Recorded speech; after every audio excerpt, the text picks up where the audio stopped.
I know you're waiting on me to give you a thoughtful or funny quote. Guess what? I don't have one.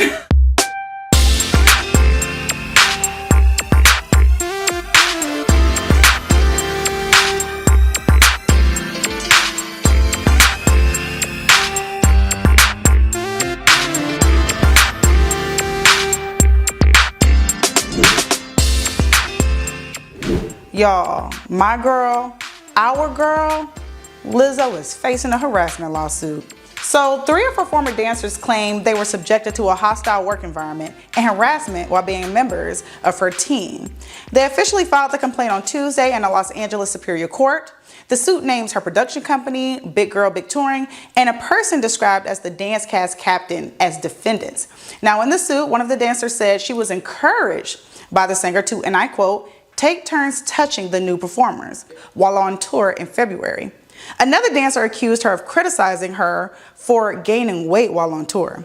Since news of the lawsuit broke, others have come out, including another dancer who isn't part of the lawsuit and documentarian who says she walked away from directing a Lizzo documentary in 2019 because of poor working conditions. Of course, you all know that Lizzo is known for having a very positive musical disposition and being a huge advocate for body positivity. So far, there has been no comment from her or her team.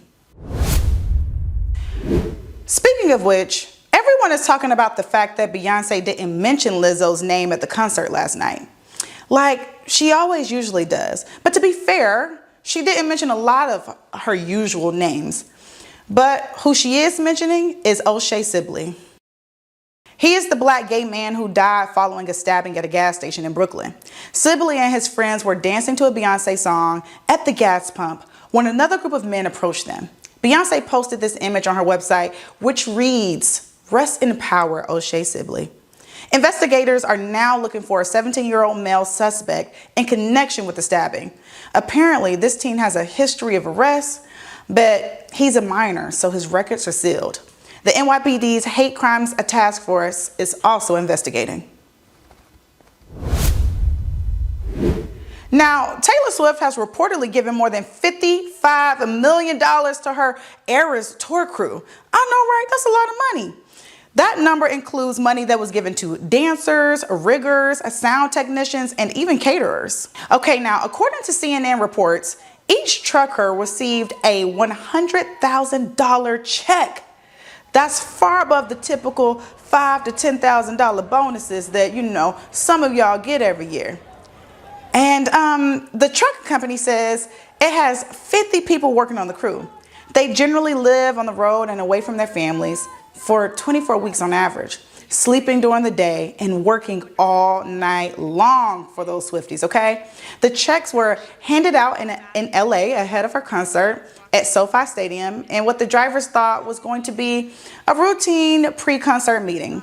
Each driver received a handwritten note from Swift with a wax seal. Okay, now also, she's been on tour since March. You remember when Ticketmaster crashed because the Swifties weren't playing?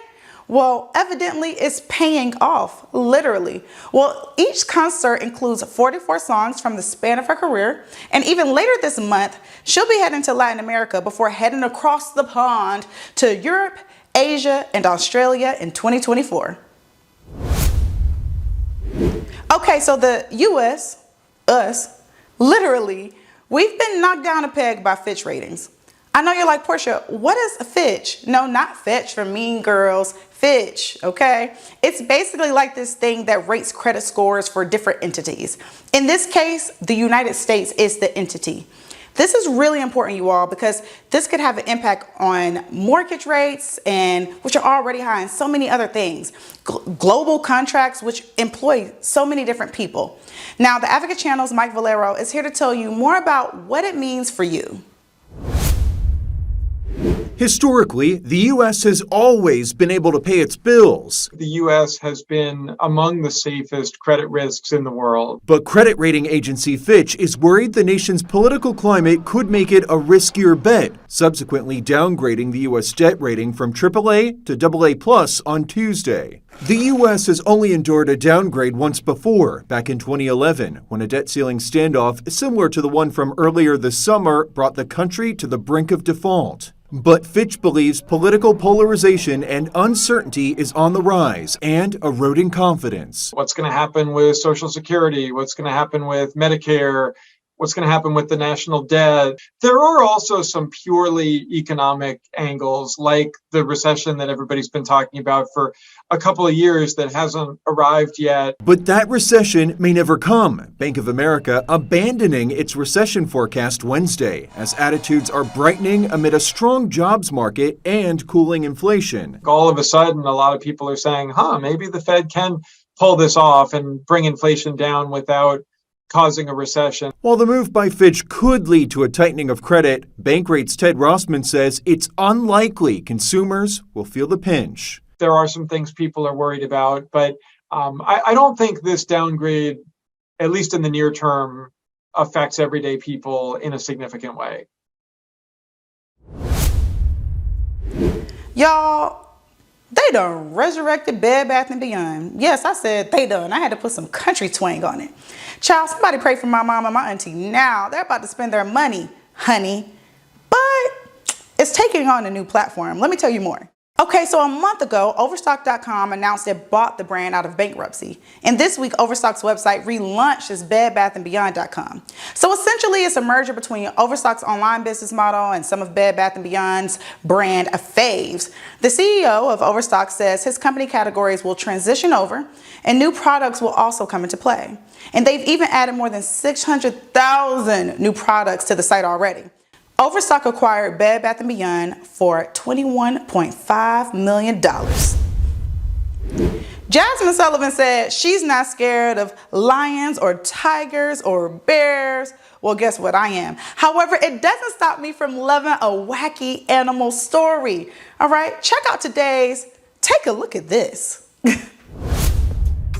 This is a bear. We swear. That's basically the message a Chinese zoo is trying to get across to fight online allegations that this bizarre-looking bear is in fact a bear and not some dude dressed in a bear costume.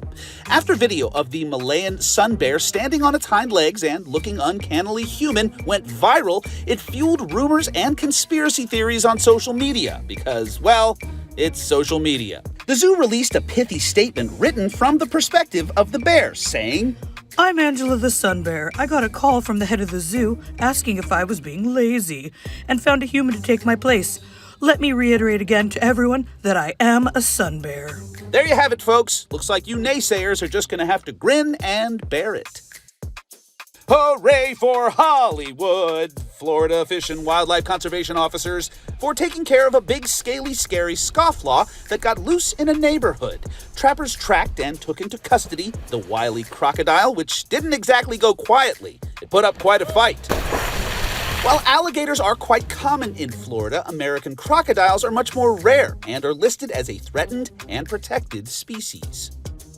Finally, can you spot the man hiding in this shot? It's kind of like a real-world Where's Waldo, if Where's Waldo was way easier.